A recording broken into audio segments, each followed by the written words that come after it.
या इससे जागेगा, या मच्छर ही रहेगा, या कुछ रहेगा। ऐसा नहीं होगा कि इससे भी जागे मच्छर भी जागे, नहीं। जलन होगा या कंजूसी होगा या कुछ कुछ बेचैनी होगी, कभी भी ये तीनों एक साथ नहीं जागेंगे। हमें लगता है कि एक साथ ये प्रोसेस हो रही है, पर बहुत फास्ट होती है। तो इस सब मच्छर ये कुछ तो दोष मूल चित्त के साथ ही अराइज हो रहा है। थिन मिद्द चित्त क्या है, ये हमेशा साथ में, तो पर ये ससंखारिकं चित्त के साथ जागते हैं।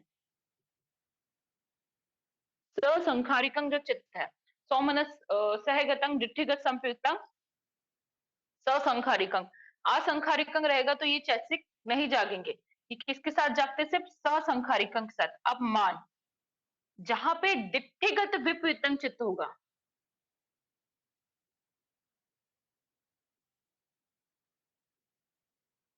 लोभ के साथ, ये लोभ का चैसिक है, ये लोभ का चैसिक है, तो दिठ्ठिगत विपरीतंग चित्त के साथ जागेंगे। ससंखारिकं, लोभ का भी चित्त हो गया, दोष का भी चित्त हो गया। बट मान जो है, मान आपका कब जाएगा, जब दिठ्ठिगत दिठ्ठिगत संवृत्तंग रहेगा तो ये चित्त नहीं जागेगा, ये चैसिक नहीं जागेगा। दिठ्ठिगत विपरीतंग चित्त जब होगा तब जाके आपका ये मान का चैसिक जाग रहा है। तो इस मच्छरीय कुक्कुच्च थिन मान, तो ये अकुशल चैसिक हो गए। तो ये कब जागेंगे, जैसे एक गुफा में दो शेर नहीं रह सकते, एक मयान जो है तलवार रखने की, उसमें दो तलवारें नहीं आ सकती, इसी तरह एक चित्त जब जागेगा तो उसके साथ कोई एक चैसिक जागेगा। इसको बोला गया अनफिक्स्ड, अनियत धम्मा। अब इस पे आते हैं, सम्मा वाचा, सम्मा कम्मंतो, सम्मा आजीवो। अब जब इसकी बात आती है तो ये लोकीय की बात कर रही हूं मैं, लोकीय चित्त, लोकुत्तर नहीं। लोकुत्तर चित्त में ये चित्त, ये जो तीनों है, इनका क्या नियम है, लोकी जब लोकुत्तर चित्त होगा ना, जो अरहंतों का चित्त, जो मग्ग फल की बात आएगी, जब आपको मग्ग फल मिलना स्टार्ट हो जाएगा, तो सम्मा वाचा, सम्मा कम्मंतु, सम्मा आजीव तीनों एक साथ जागेंगे। तब एक मैन में तीन तलवारें भी होगी, एक गुफा में तीन शेर भी रह सकते हैं। बट जब लोकी चित्त, जैसे आप और हम लोग हैं, तो हम लोग में कभी भी ये एक साथ नहीं जागेंगे। जो हमारा शोभन चित्त जाग रहा है, ठीक है, जो हमारा शोभन चित्त जाग रहा है, सौमनस्य गतंग यान संप्रयुक्तंग असंखारिकं ससंखारिकं, ठीक है, यान विपरीतंग असंखारिकं ससंखारिकं, उपेक्षा सहगतंग यान संप्रयुक्तंग असंखारिकं ससंखारिकं, ठीक है। जो ये आठ है, या फिर रूपवचर अरूपवचर, सम्मा वाचा, सम्मा कम्मंतो, सम्मा आजीव, तीनों एक साथ नहीं जागेंगे, तीनों एक साथ नहीं अराइज होंगे, तीनों एक साथ काम नहीं करेंगे। कोई एक चैसिक काम करेगा। बट जब लोकुत्तर चित्त की बात आएगी, जब लोकुत्तर चित्त की बात आएगी, तब ये तीनों एक साथ अराइज होंगे, तब तीनों एक साथ अराइज होंगे। मेत्ता, करुणा, तो अपमैया, अपमैया तो वही बात आई, जब कुशल चैसिक हो गया, ठीक है, जब कुशल चित्त होगा तो या मेत्ता रहेगा या करुणा रहेगा, कोई एक चैसिक अराइज होगा, दोनों एक साथ अराइज नहीं होगी। तो इसलिए इनको बोला गया अनफिक्स्ड, अनियत धम्मा। क्या बोला गया है इसको, अनियत धम्मा। तो ये आपको आज क्लियर हुआ। तो ये अनफिक्स्ड धम्मा, संपयोग ने हम लोग ने पढ़ा, आप लोग ने देखी कि वीतक कहाँ जाग रहा है, विचार के साथ कितने चित्त जाग रहे हैं, ये सब डिटेल में हम लोग ने पूरा कंप्लीट कर दिए। पहिया जो चैसिक के कितने कितने चित्तों के साथ अराइज हो रहा है, 47 चित्त के साथ अराइज हो रहे, तो लास्ट क्लास में हम लोग ने देख लिए थे। तो आज ये मुझे अनफिक्स्ड समझाना था कि अनियत चैसिक क्या होते हैं। तो अनियत चैसिक 11 है। आप लोगों को क्लियर हुआ। तो हम जब साधना कर रहे हैं तो सोचिए, अगर कोई सोच रहे कि इस मच्छरी को कुछ एक साथ जागेगा, नहीं, कभी एक साथ नहीं जागेंगे। प्रोसेस इतनी फास्ट होती है कि हमको लगता है कि एक ही है। जो कैंडल का एग्जांपल देते ना, कि वही मोमबत्ती जल रही है, वही व्यक्ति है, हम ऐसा सकते कि अच्छा वही जैसे पूरे की पूरे एक साथ जंग, नहीं। प्रोसेस इतनी फास्ट है कि समझ में नहीं आता है। बट ये जो है, इतने ही चैसिक का ये नियम है, ये लॉ है, ये कानून है कि पर्टिकुलर के साथ ही ये काम करेंगे। पर जब लोग, अभी तो लोग की ने सोचे, जब लोकोत्तर अवस्था चेंज हो रही है तो कहाँ ये एक एक करके जाग रहे थे, तीनों एक साथ अराइज होंगे। तीनों चैसिक जो अरहंतों का चित्त होता है, उसमें ये तीनों एक साथ अराइज होते हैं, तीनों की तीनों चैसिक। तो ये कितना इंपॉर्टेंट है, कि इसलिए क्यों उसको बोला गया कि लोकोत्तर की अवस्था, क्यों ये लोकी है, तो ये हमने डिफरेंस कर लिया। अब आज हम देखेंगे संघनय।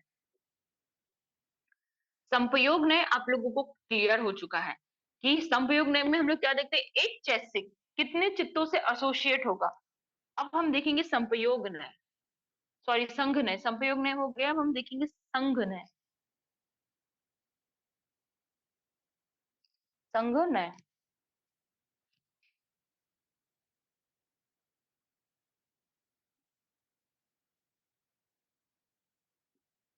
क्या मीनिंग है? एक चित्त के साथ कितने चैसिक,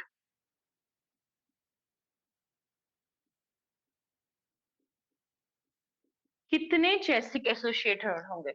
संपयोग नय में हमने क्या देखा था कि एक चैसिक कितने चित्तों के साथ एसोसिएटेड है, और अभी हम क्या देख रहे हैं कि एक चित्त के साथ कितने चैसिक एसोसिएटेड है। तो अब हम इसमें तो पहले जो है, आप बुक में देखेंगे तो सबसे पहले क्या किसको उन्होंने बताया है, लोकोत्तर चित्त को। पर मैं लोकोत्तर चित्त से नहीं, जो लोभ मूल चित्त है वो समझान, लोभ मूल चित्त हम लोग लेंगे। तो फर्स्ट जो चित्त होता है लोभ मूल चित्त, चित्तों का चार्ट देख लीजिए पहले, रिवाइज। चित्त 89, 121, ये हमारे चित्त है। आप भूमि के अकॉर्डिंग डिवाइड कीजिए।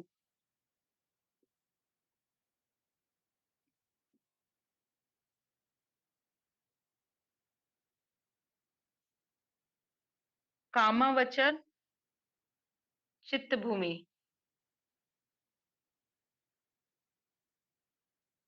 54 चित्त। रूपावचर चित्त भूमि जो आपको मैत्री सिखाया है, आदिशा मैत्री, अगर आपने कंटिन्यू एक दिन उसको किया तो आपको पठम ध्यान रख सकता है वो मैत्री से। तो कहाँ से होगा? कामावचर भूमि से आप रूपोचर भूमि में आ जाएंगे, 15। अरूपोचर चित्त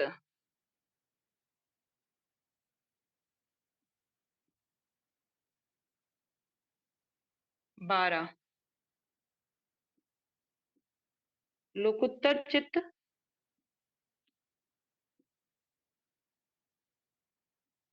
8 या 40। ये इतना आप लोगों को क्लियर हो गया।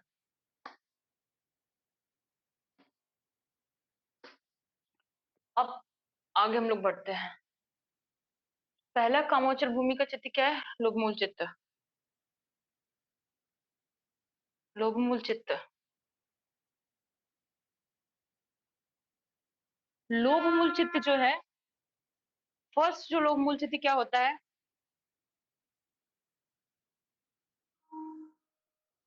सौमनस सहगतम, सौमनस सहगतम दिठिगत संप्रयुक्तम असंखारिकम। अब ये चित्त देखिए, इसके साथ कितने चैतसिक जागते हैं। सौमनस सहगतम दिठिगत संप्रयुक्तम असंखारिकम। तो हम लोग ने जो नियम पढ़े हैं, एक एक नियम को लिखते जाती हूँ मैं, पाली में गाथा या मैं पढ़ती हूँ, आप लोग समझिएगा। लोभ मूल चित्त है, पर ये समान चैसिक इससे एसोसिएट होंगे कि नहीं होंगे, ये देखिए। पहला कंडीशन देखते हैं, हम चैसिक लिखेंगे, चैसिक के नाम। ये समान चैसिक कितने हमारे? 13 है। अकुशल चैसिक 14 है, और शोभन चैसिक हमारे 25 है। चित्त को देखिए, अब चैसिक को समझिए, एक चित्त के साथ कितने चैसिक अराइज होंगे। सौमनस गतंग दिट्ठिगत संप्रीतंग असंखारिकं चित्त हो गया, ये हमारा चित्त है। फर्स्ट लोभ मूल चित्त है, पहला लोभ मूल चित्त। सौमनस गतंग दिट्ठिगत संप्रीतंग। अब अन्य समान चैसिक की कंडीशन क्या है कि किसके साथ अराइज है? वो कुशल के भी साथ है, अकुशल के भी साथ है, विपाक के भी साथ है, क्रिया के साथ है। तो ये हो गई, ठीक है। अब इसके दो पार्ट है, सब चित्त साधारण चैसिक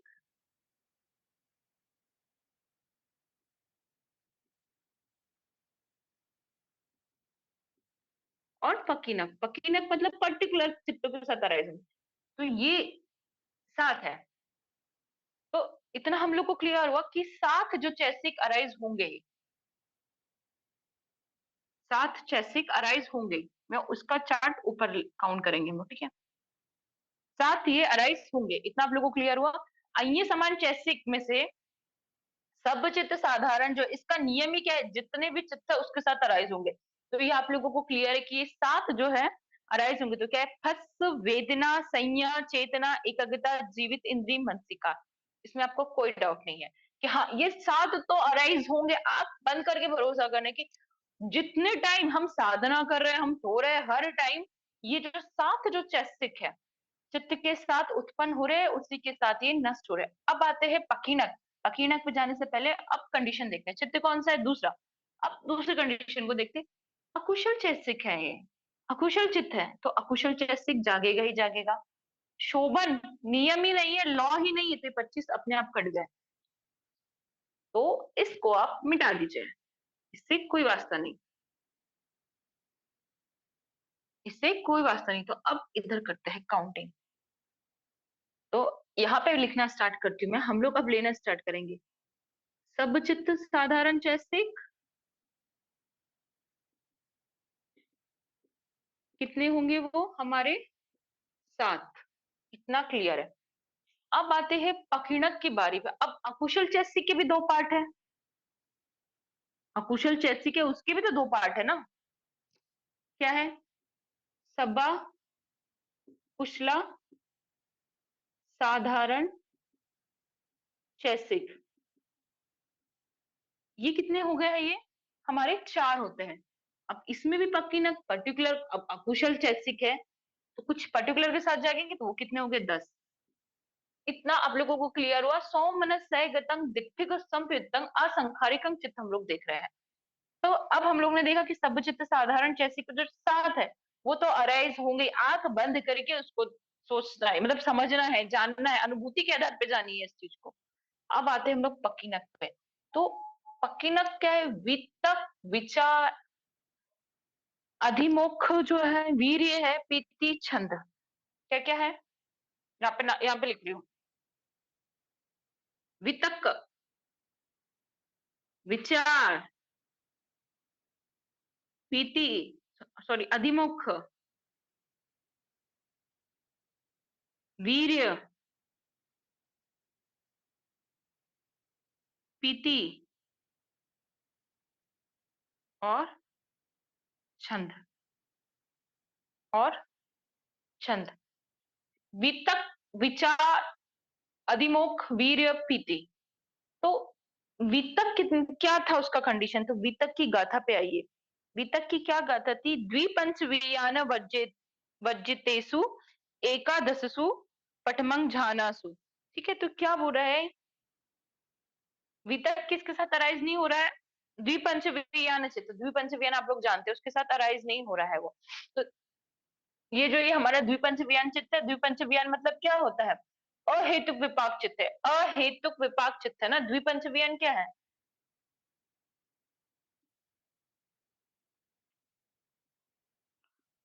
अहेतुक चित्त है किसके, अकुशल, कुशल, विपाक चित्त।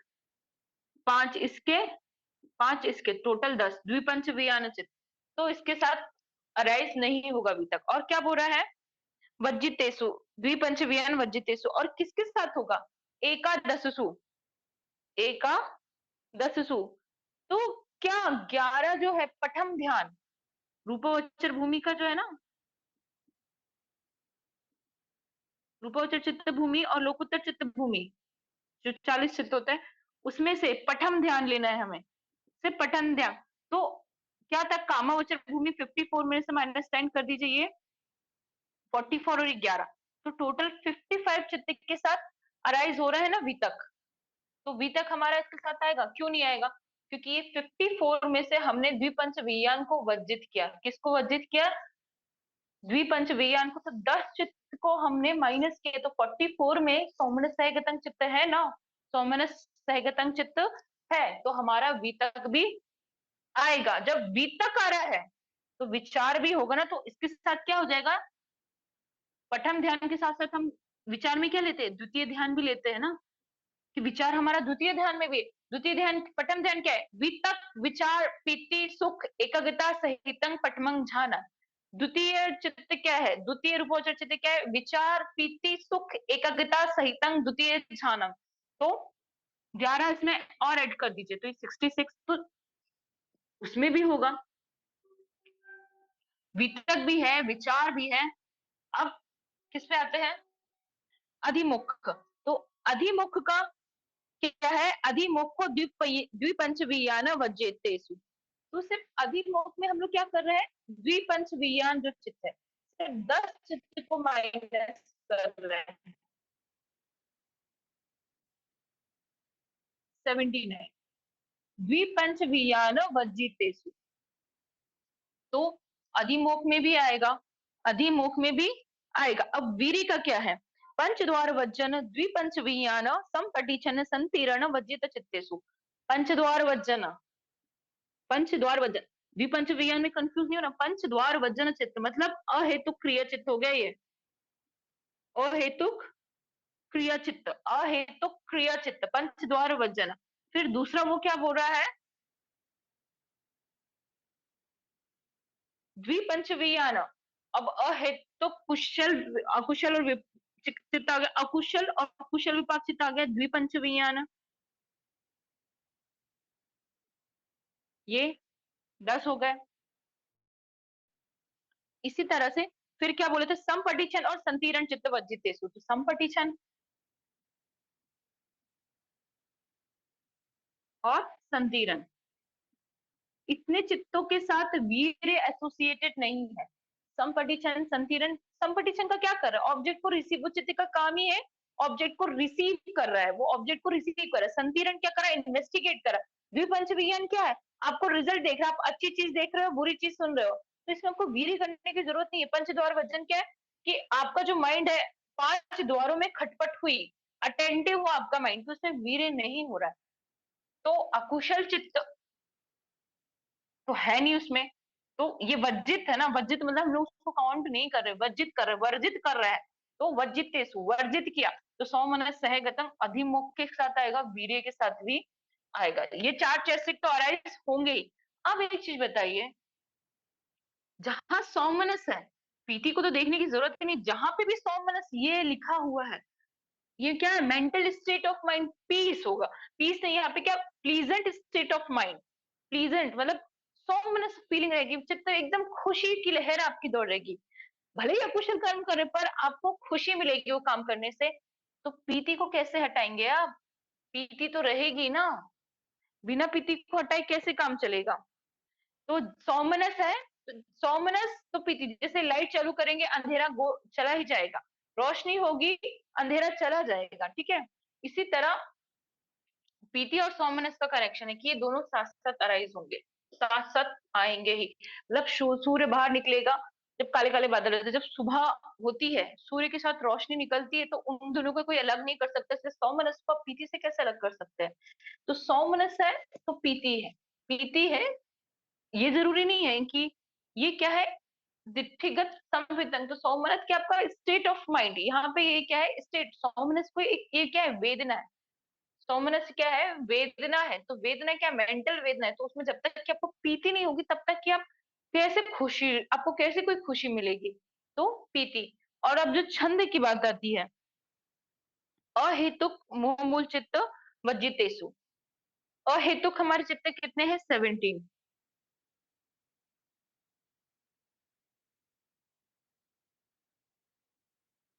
सॉरी 18 है अहेतुक चित्त, और मोह मूल चित्त कितने हमारे, 2 हैं, तो टोटल हो गया 20। तो ये 20 चित्त को वर्जित कर दीजिए। तो क्या आपने देखा, सौमनस सहगतंग दिठिगत संवितंग असंखारिकं। तो इसमें से अब पकीनक में से हम लोग कौन कौन से चैसिक ले रहे हैं, पूरे 6 चैसिक आ रहे हैं, वितक विचार अधिमोख वीर्य पीति छंद, ये 6 की 6 चैसिक आएंगे।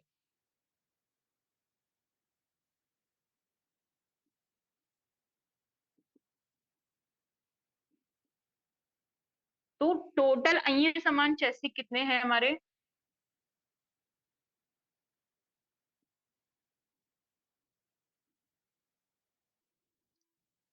13 की 13 अन्य समान चित्त कार्य है। सोचिए, एक अकुशल चित्त जाग रहा है, चित्त तो एक ही है, उसके मेंटल फैक्टर देखिए।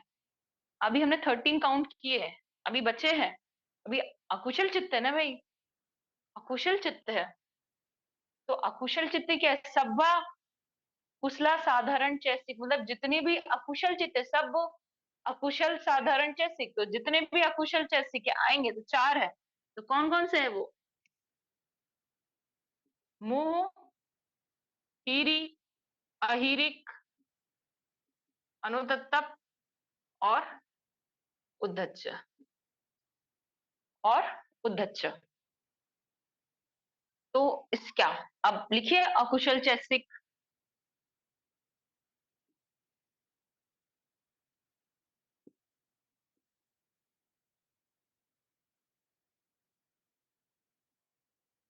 अकुशल तो इसमें भी हम लोग को दो पार्ट ले रहे हैं ना, तो इसमें क्या आएगा? सब्बा कुशला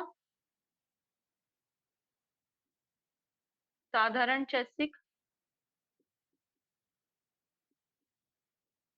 कितने? चार। क्लियर हुआ?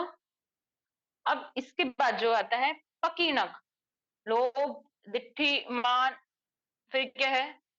इससे मच्छरी, कुछ, थिनमिद्द और विचिकित्सा।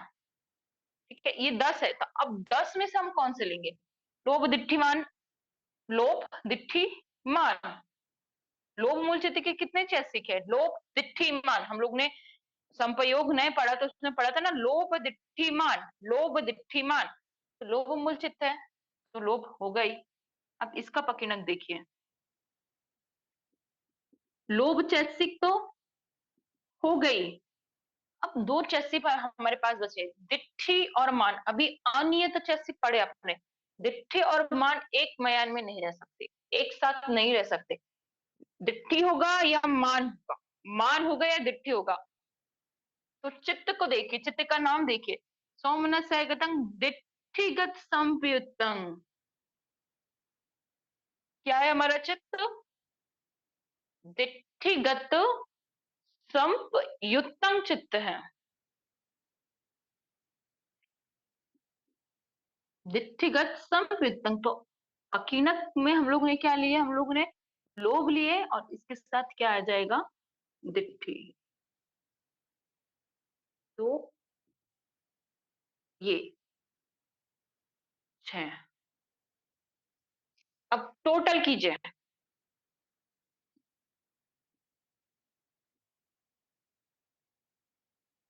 19। क्या रिजल्ट आया? इतने चैसिक अराइज होते हैं।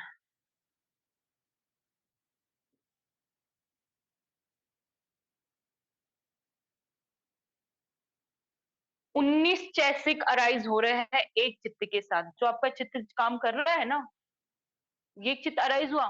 सौमनस गतंग दिट्ठिगत संप्रयुक्तंग असंखारिकं। सौमनस गतंग दिट्ठिगत संप्रयुक्तंग असंखारिकं। तो ये जो चित्त जागा, तो इसके साथ 19 चैसिक आपके अराइज हो रहे हैं एक साथ। एक उत्पाद निरोधाचा, एक आलम्बन मत्पत्थु का। तो ये क्लियर हुआ? आप लोगों को समझ में आया कि इस तरीके से ये वर्किंग होती है? ये है एनालिसिस, ये है अभिधम, ये है तथागत की टीचिंग, ये है चित्तानुपश्ना, ये है धम्मानुपश्ना, ये है धम्मानुपश्ना। चित्त जागा, कौन सा चित्त जागा? जो अब बंदी जी के लेक्चर्स पे आई है। आनापान, आनापान करने बोले, थॉट आया, 4 बार बस थॉट को जानो, 4 बार विचार को जानो। बोले उनने कैसे साधना करना है? बुद्धानुसति कीजिए या आनापान कीजिए। बुद्धानुसति करके आनापान करेंगे तो बहुत फायदा होगा। 20 मिनट बुद्धानुसति, क्यों? क्यों? और उतने बराबर बुद्धानुसति क्यों? ताकि ये चीज ना हो, ये जो चक्र चल रहा है, ये अकुशल उतने बराबर ही पुण्य कर्म करे, उतने बराबर ही हम कुशल कर्म करें। तो बुद्धानुसति, बुद्ध के गुणों को याद करना। अरहंग, क्यों अरहंग? देख लीजिए, ये इसलिए अरहंग। सम्मा संबुद्धो, क्यों सम्मा संबुद्धो? इसलिए सम्मा संबुद्धो। कौन इतना डिटेल में एक एक चीज को एनालिसिस करके बताया? अरहंग का मीनिंग है कि कितने 1500 क्लेश उन्होंने बंदी जी ने बताया, जितने भी क्लेश है उन सब को नष्ट किया, अरहंत हुए वो, उनके जैसा कोई नहीं है। अरहंग, सम्मा संबुद्धो, इसका मीनिंग ये होता है, दो तरीके के बुद्ध होते हैं, प्रत्येक पच्चेक बुद्ध और सम्यक संबुद्ध। तो सम्यक संबुद्ध होते हैं, ये भी अपनी पारमिता पूरी करते हैं, और जो पच्चेक बुद्ध होते हैं वो भी अपनी पारमिता पूरी करते हैं।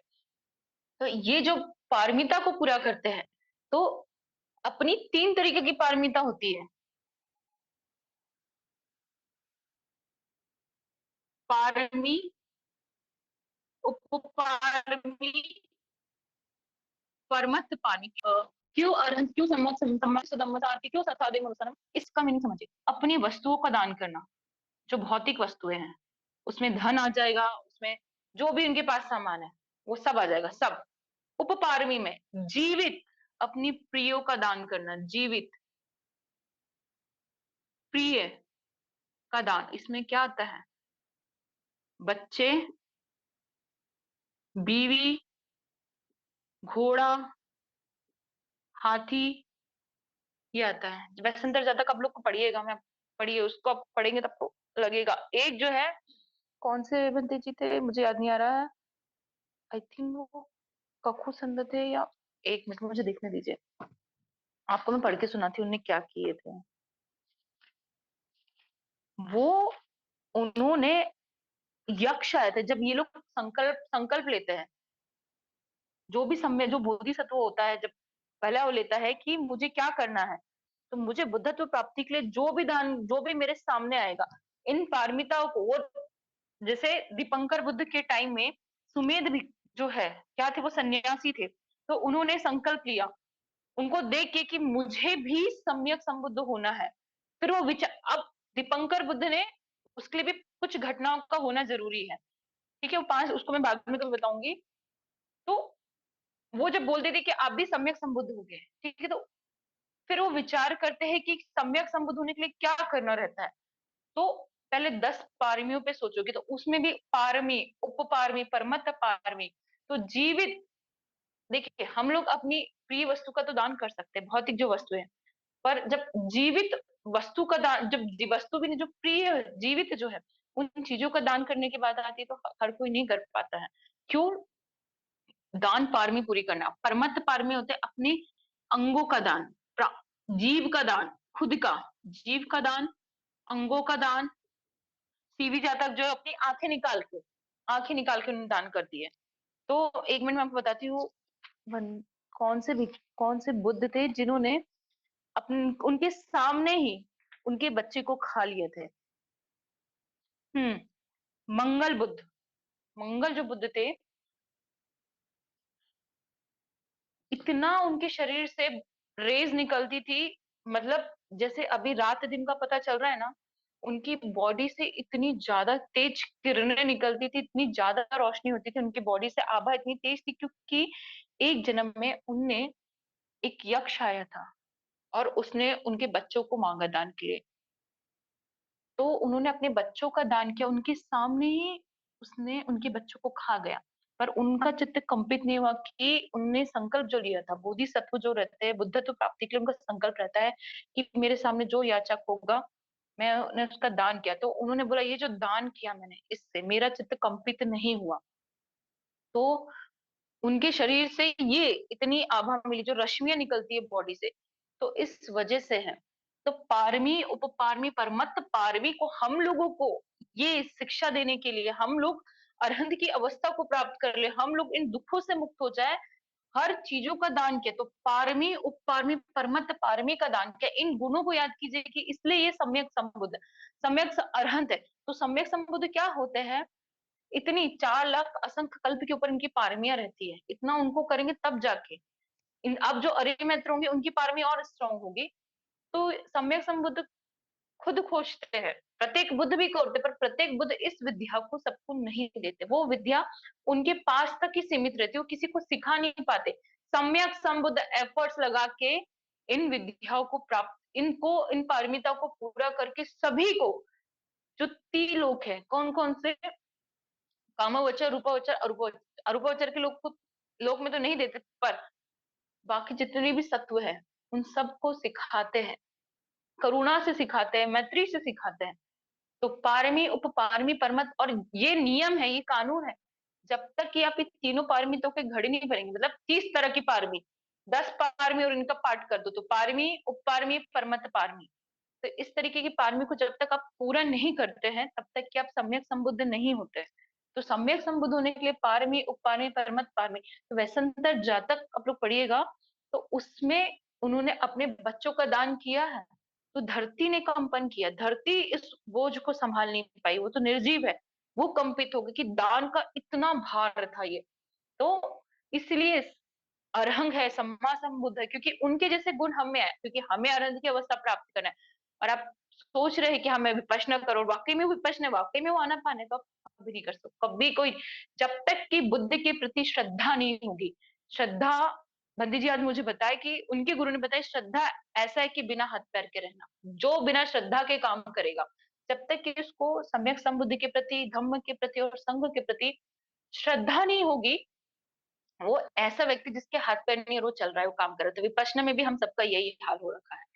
तो पारमी, उपपारमी, परमत पारमी, इतनी पारमी को पूरा करना है, मतलब हम अपना एक प्रिय वस्तु दान करने के लिए कितना सोचते हैं, और ये तो सब चीज अपनी जान तक देते हैं। एक खरगोश की छशक जातक आती है, उसमें पोषक वस्त्र वो रखते हैं, तो जब राहगीर आते हैं तो बोलते हैं कि मैं अपने शरीर, वो भूखे हैं, मैं क्या करूं, तो अपने शरीर का दान कर देते हैं, खुद उसमें जल जाते ताकि ये मुझे खा ले, मैं इनका भोजन बन जाऊं। तो इतने ही पावरफुल होते। तो उन्होंने क्या बोला, इसलिए बोलते हैं कि पहले बुद्धानुसति कीजिए। बुद्धानुसति हुई आपकी 20 मिनट, क्योंकि ये आपका पुण्य कर्म है, ये आपका पुण्य कर्म है, और ये आपका जो मन जो कमजोर हुआ है ना, इतना ये बल बना, अगर डेली सुबह शाम आपको बुद्धानुसति करना ही है किसी ना किसी फॉर्म में, कीजिए बुद्धानुसति, इसका रिजल्ट आएगा। क्योंकि कुशल चित्त, आपको आपको भावना करनी है कुशल चित्त की। जब इनके गुणों को याद करेंगे ना, गुणों को याद करेंगे, तो चित्त एकदम प्रसन्न होगा। अब आनापान पे आइए, अब आनापान हम लोग करते हैं। तो क्या बोला बंदे जी ने, आनापान कीजिए, थॉट आ रहे हैं, 4 बस बार जानिए, 1 बार, 2 बार, 3 बार, 4 बार, बस चालिए। तो क्या बोले थे उन्होंने वर्ड को, क्योंकि उसके थे चित्तानुपश्ना हो गई आपकी, आपने चित जाना, विचार के थ्रू जाना। काम वासना का विचार है, काम वासना का विचार है, सौमनस्य गतम, लोभ मूल चित्ती हो सकता है, किसी के प्रति द्वेष का जगह तो दोष मूल हो सकता है, नींद आ रही है, आलसी आ रही है, तो कौन सा हमारा चित्त हो सकता है, मोह मूल चित्त हो सकता है। सौमनस्य गतम, लोभ मूल चित्त, क्या किया, 4 बार जाना, 4 बार सिर्फ जाना, तो चित्त की अनुपश्ना हुई ना। उन्होंने क्या बोले कि अपने चित्त की विपश्यना कर ली, चित्त की अनुपश्यना हुई, चित्तानुपश्यना कर लिए, 4 बार आनापान किए, 4 बार थॉट को जाने, फिर आनापान पे आ गए, फिर थॉट आया, फिर 4 बार जाने। तो जब आपको पता चलेगा, अभी तो आप ये मोटा मोटा देखोगे, चित्त विचार से चित्त पे जाओ, और उसके साथ जब चैसिक समझ में आने लगेंगे, तो वो क्या होगा कि चित्त ने अब क्या धारण किया, तो वो हो जाएगा चैसिक। अब उसका रूप पे इफेक्ट देखते हैं हम लोग, कि रूप क्या किस तरीके से काम कर रहा है। तो सौम मन सह गतम दृष्टि संवृत्तंग चित्त, हम किस तरह कितने बार बजे, तो एक ही मैंने बताया, इतने चैसिक जाग रहे हैं। तो क्या प्रोसीजर, विपश्यना की, बुद्धानुस्सति की, आनापान पे आइए। अब आते हैं मैत्री भावना पे, किस पे आते हैं, मैत्री भावना पे। तो उसका भी नियम बताया मैत्री भावना पे। आप लोग जब टाइम मिले, ऐसा लगे, तो 1 घंटा उसको कीजिएगा, उसको डेवलप कीजिएगा, पहले की फर्स्ट गुरु, सेकंड गुरु, और फिर फर्स्ट गुरु पे क्यों जाने बोला उन्होंने, क्या इसका नियम है। फर्स्ट गुरु जैसे जो फीमेल है, उसको फीमेल ही लेना है, सेकंड गुरु भी जो मेल है उसको मेल, जो फीमेल है फीमेल, फिर फर्स्ट गुरु, ये 3 बार क्यों। पहला तो ये समझ लीजिए कि जो मेल है उसको मेल ही क्यों लेना, फीमेल को फीमेल क्यों लेना, क्योंकि आसक्ति, अटैचमेंट, देख देख रहे हैं, जब आना पानी आप लोग करते कितना चित्त एकाग्र हो पाता है, कितनी काम वासना जागती, कितना द्वेष जागता है। तो गुरु ऐसा चुनिए, मेल और फीमेल, जिसको लगता है कि हाँ ये मेरा हो सकता है, वो आपका अच्छा दोस्त भी हो सकता है, जो शील का पालन करे, समाधि का अभ्यास करे, कोई स्कूल टीचर भी हो सकता है, या जिससे अपने धर्म सीख रहे हो, आप उसको अपना गुरु बना सकते हैं। पर माँ को नहीं बनाना है, जो फीमेल्स है उनको माँ को नहीं बनाना है, जो मेल है उनको भी माँ को नहीं बनाना है, क्योंकि माँ से डायरेक्ट अटैचमेंट रहता है हम लोगों का। अगर माँ का पता चला बीमार है तो मैत्री नहीं होगी, बिल्कुल नहीं। पिता को नहीं बनाना है, इसलिए पिता को भी मना कर दिया। किसको बना सकते हैं, मौसी को बना सकते हैं, चाची को बना सकते हैं, बुआ को बना सकते हैं, पर डायरेक्ट माता पिता को नहीं बनाना है।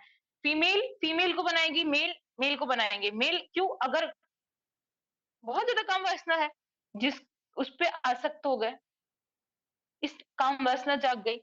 मान लो मैं हूं, मैंने किसी मेल टीचर को बना लिया, मैट्रिक करते करते वो किस में चली गई, जो लव जो बोलता है, जो लोभ आ गया, ये इसमें कन्वर्ट हो गया। लोभ लोभ का चित्त में, लोभ के चित्त में डेवलप हो गया मेरा। तो फिर क्या करेंगे हम लोग?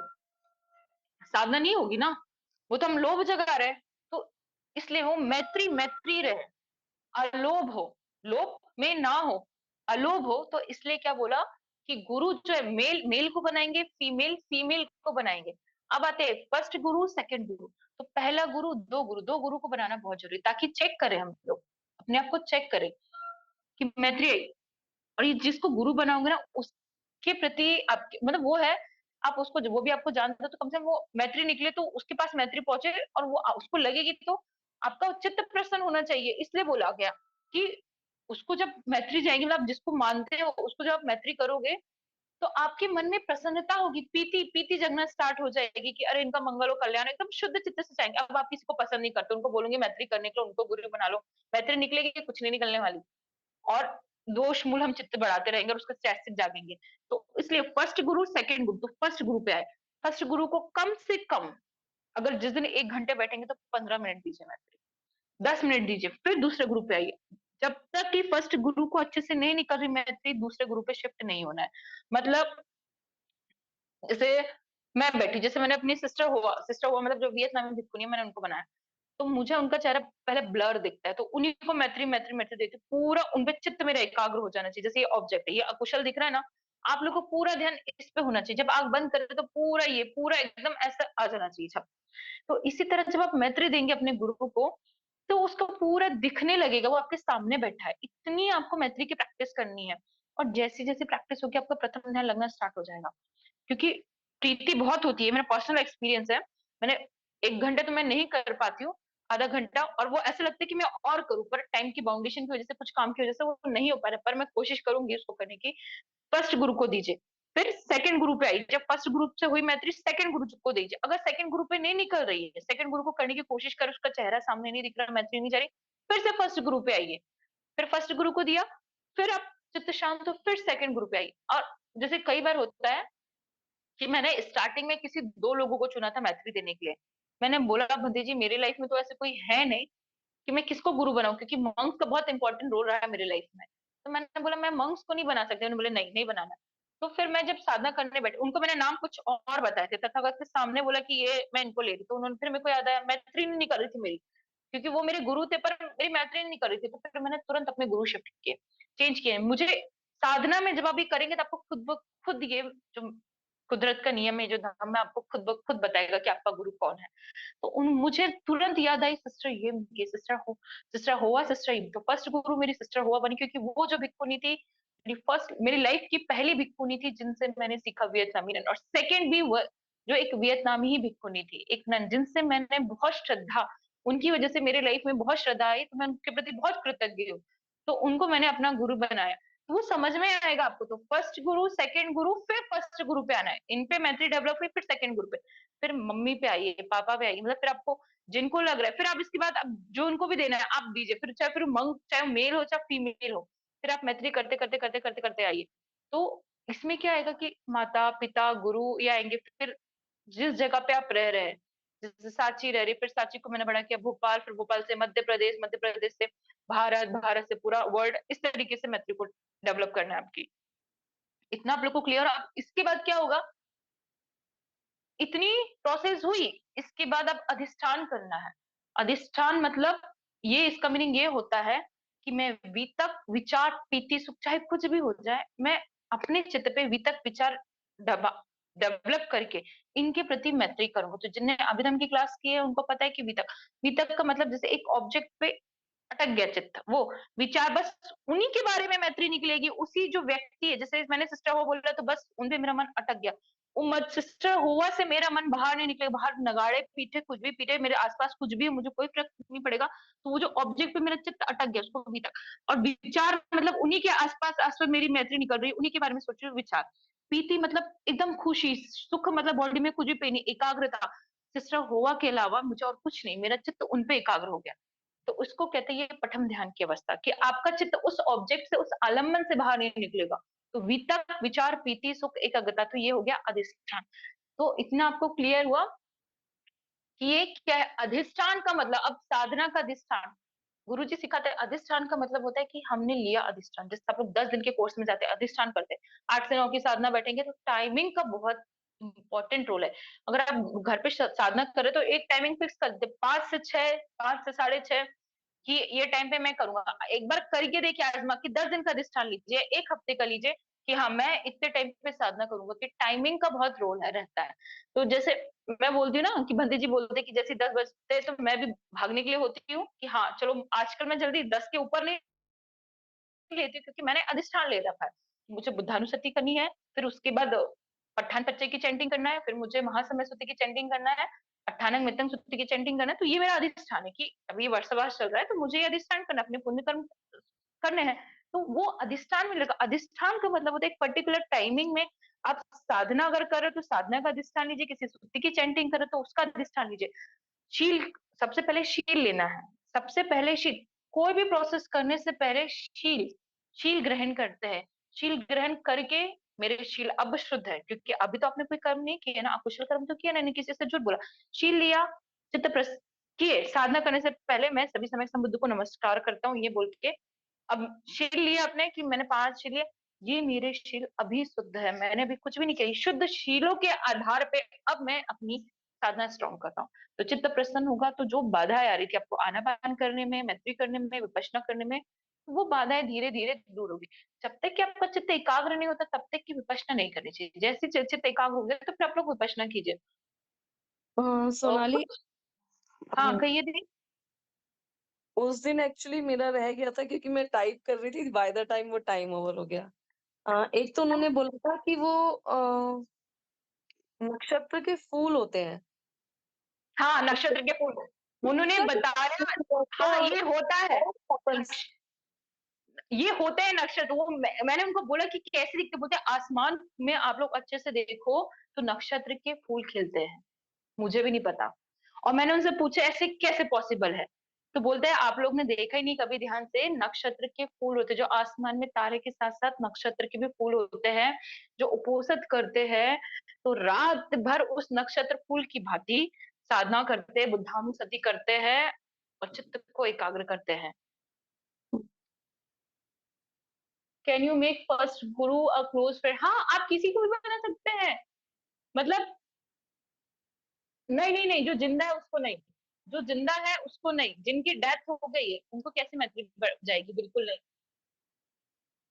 जिनकी डेथ हो चुकी है, मैंने देखा नहीं था, जिनकी डेथ हो गई है उनको मैत्री नहीं जाती। भगवान मतलब ये है कि किसी ने पूछा था ना कि भगवान बुद्ध को बना लेते, भगवान गांधी जी ने कहा था मेरे गुरु जी ने तो नहीं सिखाया। तो नहीं, जिनकी डेथ हो गई है उनको नहीं, जो जीवित है उनको आपको बनाना है। अब किसी का कुछ क्वेश्चन है तो पूछ लीजिए। आज का ये क्लास समझ में आप लोगों को आया कि किस तरीके से संगनय काम कर रहा है, किस तरीके से चित्त चैसिक की वर्किंग है, ये समझ में आई? क्योंकि ये सब क्लियर होना जरूरी है।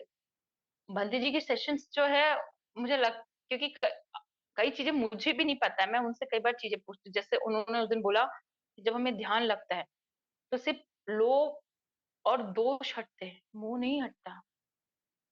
लोभ और दोष हम हट जाते हैं, हटते मतलब कुछ टाइम के लिए नहीं आते, पर मोह तो रहता ही है। मैंने पूछा कैसे, तो बोले फर्स्ट प्रथम ज्ञान प्राप्त हो तो लोग को लगता है कि मुझे पावर मिल गई, बस उसी में खुश होता है। मृत्यु का टाइम आता है तो उसको एक आसक्ति हो जाती है, तो वो मोह है, अटैचमेंट हो जाता है, तृष्णा हो जाती है। तो मोह जो है इतना आसानी से नहीं हटता, वो तो विपश्यना से ही हटता है। तो ये छोटी छोटी चीजें ना, ये मुझे आइडिया नहीं था, तो बंते जी ने चीजें बताई, मुझसे शेयर की। अट्ठानंग मितंग सुत्ती की जो मैंने चैंटिंग की थी उसका मीनिंग ये है, उसका लाभ ये है कि आपका जिनको हेल्थ इश्यू है उनके लिए उसमें भी लाभदायक होता है। और आरोग्य, आरोग्य के लिए है वो जो सुत्ता है, जो आरोग्य लाभ के लिए भी, क्योंकि तथागत को कोई नुकसान नहीं करा सकता, कोई उनको परिनिर्वाण नहीं करा सकता, क्योंकि वो सम्यक संबुद्ध है ना। जब वो उनका परिनिर्वाण जब वो खुद चाहेंगे तब होगा, तो कोई नहीं करा सकता। तो ये सत्य वचन है, तो ये सत्य क्रिया है, इसमें सत्य क्रिया है, मैत्री है। चलिए, किसी का कुछ क्वेश्चन नहीं है तो हम आज की सेशन अब यहाँ एंड करें, क्योंकि 10 बजने वाले हैं। जो जो मैत्री ग्रहण करना चाहते हैं मैत्री ग्रहण करेंगे, जो मैत्री देना चाहते हैं मैत्री देंगे। आयु आरोग्य संपत्ति सग संपत्ति में च ततो निर्माण संपत्ति इमिना ते समझतु इच्छितं पतितं द्वयं क्षिप्तमेव समझतु सभ्य पुरिन्तु चित्त संकप्प छन्दोपन रसो यथा सभ्येषु चक्रवालेषु यक्षदेवश्च ब्राह्मणा यं गम्ये कृतं त्वयं सर्वसम्पत्ति साधकं सभ्येतं अनुमोदयित्वा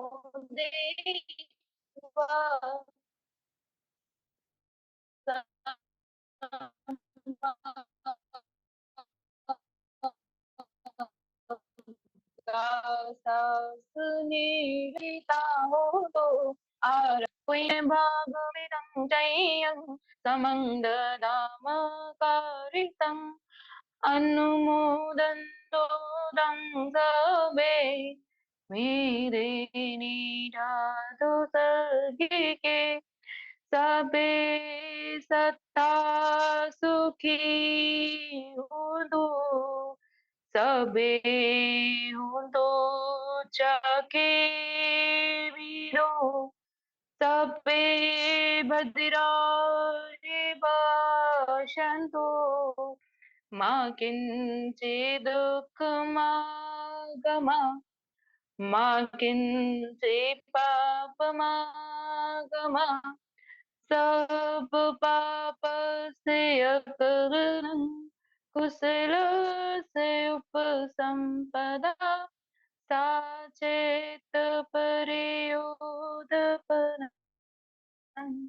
एतं उत्थाना शासनं चिरं तिष्ठतु बुद्धशासनं चिरं तिष्ठतु बुद्धशासनं चिरं तिष्ठतु बुद्धशासनं साधु साधु साधु। आप सभी का बहुत बहुत शुक्रिया आज की अभिधम की क्लास में जुड़ने के लिए। आप सभी को शुभ रात्रि, धम्म रात्रि। आज की क्लास यहीं खत्म होती है।